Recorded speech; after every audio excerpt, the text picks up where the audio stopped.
about it in people with dysthymia, people with chronic fatigue, people with fibromyalgia, people that have chronic pain and depression.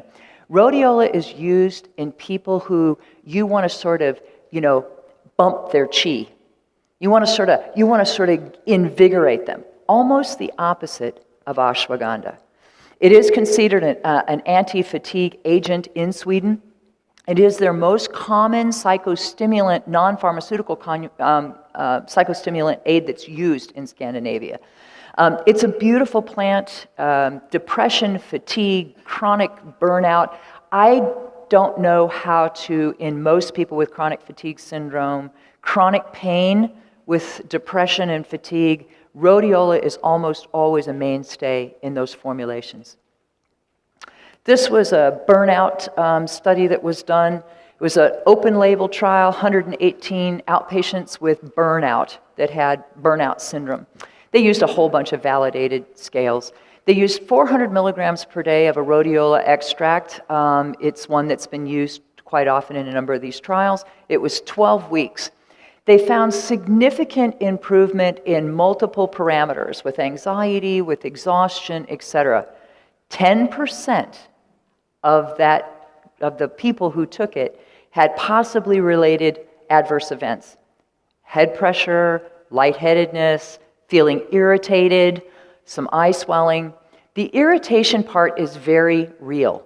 So this is what I say. Some of these people, those 10% probably would have done better on ashwagandha, right?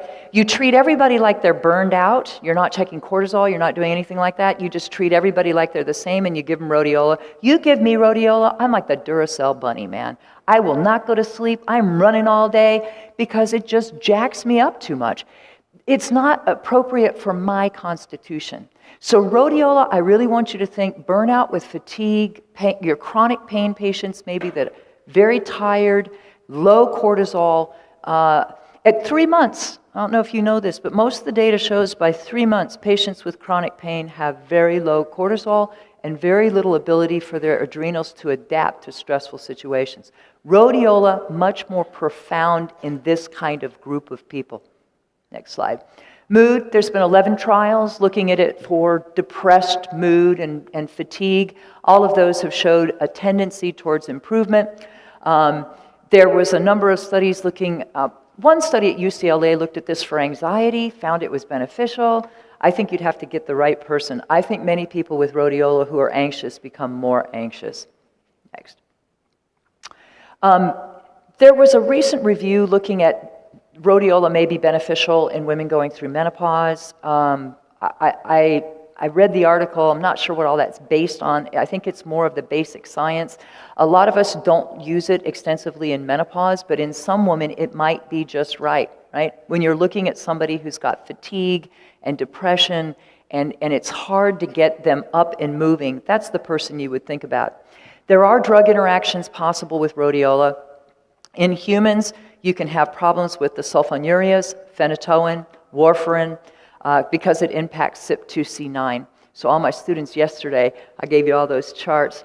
Rhodiola is one that can interact with CYP2C9 in humans. My advice on rhodiola, make friends with this plant because there are a subset of your patients that will truly benefit from it, but go slow. Start low, go slow. 150, 200 milligrams of an extract, and then after a week, increase it. Many times people will have to be dosed the majority in the morning with a very small dose early in the afternoon. If you give it to them like at dinner at nighttime, they will not sleep. So it's better dosed earlier in the day, and if you have to dose it in the second, do it earlier in the afternoon. Okay, so I do love ginseng. I've loved ginseng ever since I first learned about it when I started taking martial arts a long time ago. And there's Asian ginsengs, a number of different types, and there's American ginseng, and there's ginseng that grows in Vietnam. There's a number of panic species that grow around the world. People think of ginseng as something you give like an athlete to make them more athletic. It's a total disturbance of what ginseng actually is used for. It's typically used for people who are convalescing, people who've been weakened, people who are mentally and physically fatigued. It's not for, they used to do studies in Navy SEALs. They would do it in Navy SEALs. My nephew went through Navy SEAL training. I'm like, you give a Navy SEAL who's already at the very pinnacle of sort of people who can tolerate a lot of stress and are very athletic, and then you give them a placebo or you give them ginseng and you're expecting to see something? You're not. There's no room. So we've looked at ginseng in sort of a bizarre way in the United States. Ginseng is really a deep tonic, particularly for people who sort of have a low vibrancy, a low chi, somebody who's been quite sick maybe. Next. So we know that Panax ginseng has antiviral activity. It does have antiviral activity specifically, but like many of the mushrooms, it seems to work primarily by enhancing the host defense, making your body be more effective at fighting off viruses. Panax quinquefolium, or American ginseng, was actually shown in patients with CLL to actually reduce the number of respiratory infections that these people had. So again, looking at this in patients with cancer, people who have diminished immune response. We know that it has beneficial effects on a number of metabolic parameters in the body. Think of it in Raynaud's. We think of prickly ash. We think of a number of things when we're thinking of Raynaud's. Ginger.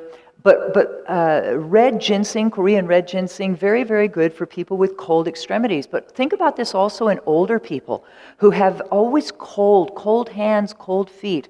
Many of these older people benefit from the use of 6 to 8 weeks of ginseng and improve cognitive function in healthy adults.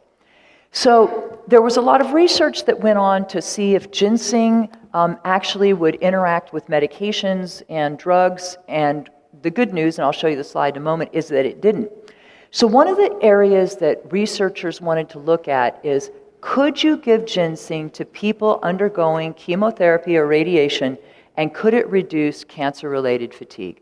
This is a huge problem. I mean, yes, when you're going through chemoradiation, you want to make sure you're killing off the cancer and you're protecting healthy cells.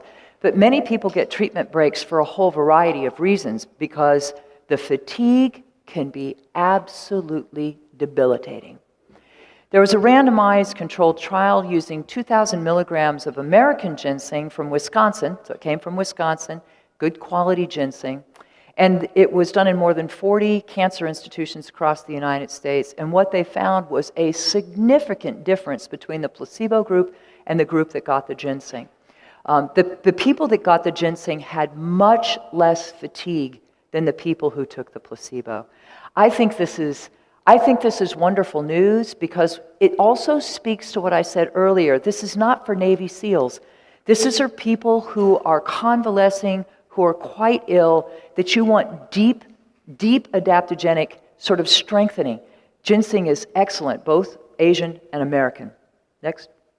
Back one. So there was a number of studies that had to be done in human beings using real FDA-approved probe drugs to see, will ginseng, when you take it orally in the doses we're going to use, does it interact with medications? And the answer is no. No. No. Which is why there was IRB approval to give it with all these chemotherapy drugs. There's just no interaction. Next.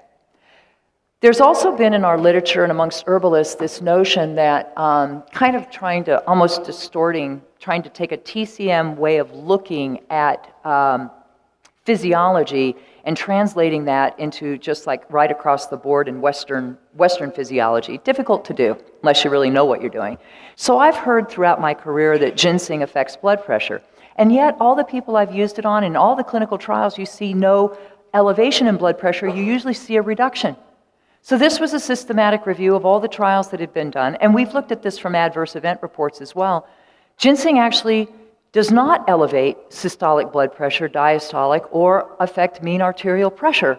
As a matter of fact, it induces nitric oxide, causing coronary circulation to open and also having a mild blood pressure lowering effect, whether you're talking Korean red ginseng, white ginseng, or American ginseng. So these are sometimes because we said, people shouldn't take this who have red, hot, heat, constitutions, we then extrapolated that to blood pressure. The other thing I would tell you is most of the problems that we saw with blood pressure in the United States were 25 years ago, and they were from adulterated ginseng. We used to cut ginseng with ephedrine. I mean, ginseng was the most adulterated product in the United States for so long because people here in the United States wanted to take ginseng to get jacked up, like a caffeine. And ginseng just doesn't work that way.